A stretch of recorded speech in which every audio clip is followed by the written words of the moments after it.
জয় শ্রী মহাকাল।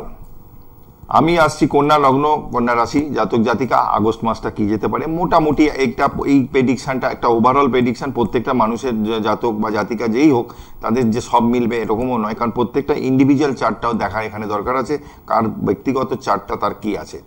এটা ওভারঅল একটা ক্যালকুলেশন। লগ্নের ষষ্ঠভাবে শনি থাকায় পায়ে চোটাঘাত দিতে পারে, বক্রি অবস্থায় শনি আছে, মামাবাড়ির সাথে মিসআন্ডারস্ট্যান্ডিং হতে পারে। সপ্তমভাবে রাহু আছে, জীবনে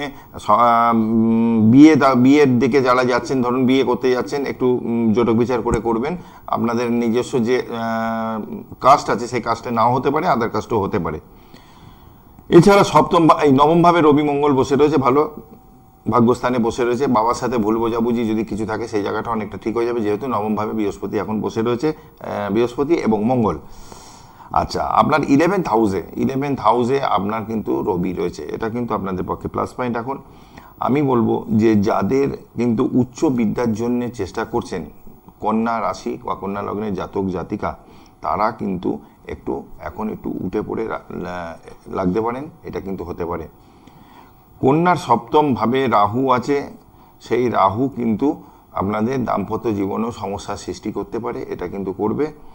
আর লগ্নে কেতু, শরীর স্বাস্থ্য নিয়ে সচেতন থাকতে হবে কন্যার জাতক জাতিকা যারা।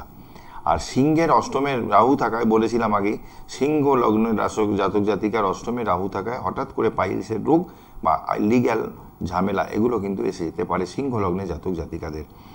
তা আমি বলবো যে বাড়িতে নিয়মিত একটু রাত্রিবেলা শোয়ার সময় নুন জল দিয়ে পা ধুয়ে শোবেন।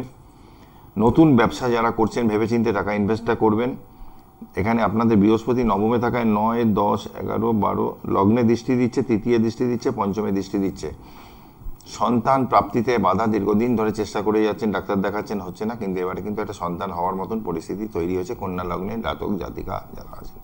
ভালো থাকুন, আবার আসবো ছোটো ছোটো ব্যবসা ভিডিও আর টিপস নিয়ে।